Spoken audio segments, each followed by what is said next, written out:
अचानक से अफवाह फैली कि बीकानेर के लूणकरसर में रातों रात करीब 1.5 बीघा जमीन 70 फीट अंदर नीचे पाताल की ओर धंस गई। लोगों ने इस गड्ढे को देखा तो सभी हैरत में पड़ गए और सवाल सबके मन में ये आने लगा कि ये जमीन आखिरकार धंसी क्यों। इसकी जांच के लिए जियोलॉजिकल सर्वे ऑफ इंडिया की टीम को बुलावा भेजा गया है। लोगों को सहजरासर गांव जाने से फिलहाल रोक दिया गया है और आसपास के लोग अभी तक खौफ में हैं, डर में हैं। उन्हें लग रहा है कि धीरे धीरे उनका पूरा का पूरा गांव पाताल में समा जाएगा, जमीन में समा जाएगा। आप देखिए कैसे गांव की रोड का जो ओर छोर है वो इस गड्ढे में समा गया है, अंदर घुस गया है। अब लोगों का अनुमान है कि शायद पुराने वक्त में इस जगह पर कोई वाटर लॉगिंग होगी, कोई बड़ा कुआं वहां पर रहा होगा जिसकी वजह से जमीन धंस रही है और इस तरीके का हादसा हुआ है। हालांकि कुछ लोग इसे प्राकृतिक आपदा भी कह रहे हैं, यानी कि जितने मुंह उतनी बातें। वो कहते हैं ना, एक पुरानी कहावत है कि जितने मुंह उतनी बातें। एग्जैक्टली वैसा ही हो रहा है। इन तस्वीरों को आप देखते रहिए और जैसे जैसे लोगों को पता लग रहा है, लोगों के बीच में कौतूहल भी है कि भाई ये हो क्यों रहा है, क्या वजह है इस गड्ढे के धंसने की। अचानक से ऐसा क्या हुआ कि ये कल तक जो ज़मीन हुआ करती थी वहाँ पर आज एक 70 फीट का गड्ढा हो गया है। तो जितने मुंह उतनी बातें अभी तक निकल कर सामने आ रही हैं। लोग डरे हुए हैं, दहशत में हैं और इस बात का डर सबसे ज़्यादा लोगों के मन में है कि कहीं ऐसा ना हो कि ये जो दायरा है इस गड्ढे का, ये बढ़ता बढ़ता उनके गाँव को भी अपनी चपेट में ले ले और ऐसा ना हो कि उनका पूरा का पूरा गाँव इस गड्ढे में समा जाए।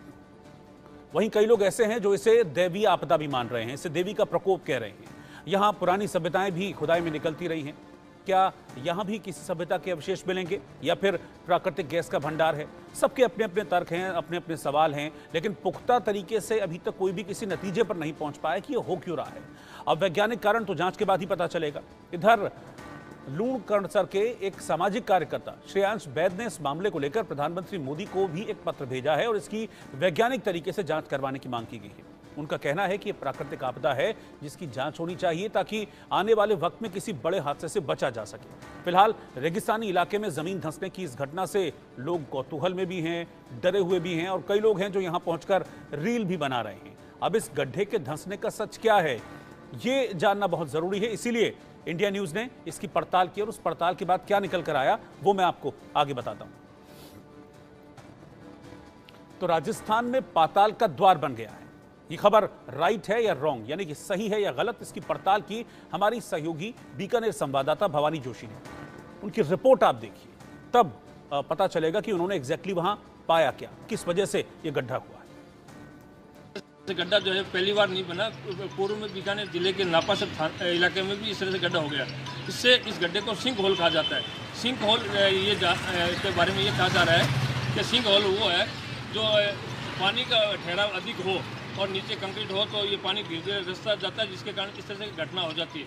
लेकिन लोग जिस अफवाह फैला रहे हैं कि ये पाताल का कुआं है, ये पाताल का कुआं न होकर सिंक होल है। वैज्ञानिकों को भी कहना है कि ये सिंक होल है। ये क्या है, ज़्यादातर बारिश के इलाके में इस तरह से जो है पानी इकट्ठा हो जाता है और जो धीरे धीरे पानी रिसता है और वहाँ कंक्रीट होने नीचे कंक्रीट होने के कारण जो है इस तरह से गड्ढा हो जाता है। लेकिन जो पाताल लोक के बारे में जिस तरह से भ्रम फैल रहा है वो बिल्कुल गलत है। ये पाताल लोक नहीं है, सिंक होल है। और इस सिंक होल के चारों तरफ से जिला प्रशासन ने उसके तारबंदी कर दी और किसी तरह से आसपास लोगों को जाने से पूरी तरह से रोक दिया गया है। साथ ही इस गड्ढे के बारे में कुछ और भी जानकारियाँ इकट्ठी कर रही हैं। इंडियन न्यूज़ राजस्थान के लिए बीकानेर से भवानी जोशी। यानी कि एक बात तो साफ है कि इतना बड़ा गड्ढा जो आप इन तस्वीरों में देख रहे हैं ये रातों रात बन गया है, लेकिन ये धरती के अंदर जाने वाला, ये पाताल जाने वाला रास्ता है। इस बात को लेकर तमाम तरीके के सवाल खड़े हो रहे हैं। आपने अभी हमारे संवाददाता की रिपोर्ट भी वहां से देखी है जो उन्होंने बीकानेर से भेजी है। इस रिपोर्ट से ये क्लियर हो गया है कि रातों रात ये गड्ढा हुआ है, यानी कि लोग जो डर रहे हैं, घबरा रहे हैं कि भाई ये क्या हो गया, ये तय है कि वहां पर कुछ तो हुआ है, लेकिन ये धरती के अंदर पाताल लोग जाने का रास्ता नहीं है। सोशल मीडिया पर फैलाई गई ऐसी बातों को लेकर ही हम आपसे ये कहना चाहेंगे कि इस तरह की बातों से बचना चाहिए। हाँ, ये हो सकता है कि कोई पुरानी सभ्यता के अवशेष यहाँ पर ज़रूर मिल सकते हैं या फिर गैस के भंडार मिल सकते हैं, लेकिन ये सब कुछ तब होगा जब जियोलॉजिकल सर्वे ऑफ इंडिया के वैज्ञानिक इसके बारे में कुछ भी क्लैरिफाई कर पाएंगे, बता पाएंगे। लिहाजा राजस्थान में ये पाताल का द्वार बन गया है या फिर ये जो गड्ढा है ये आपको पाताल तक लेकर जाता है, इस तरह की अफवाहें जो चल रही थी इस गड्ढे को लेकर, इस 70 फीट के गड्ढे को लेकर, ये खबर हमारी इस पड़ताल में रॉन्ग साबित हुई। गड्ढा है लेकिन ये पाताल तक ले जाएगा, पाताल का द्वार है, ऐसी खबर में कोई भी सच्चाई नहीं।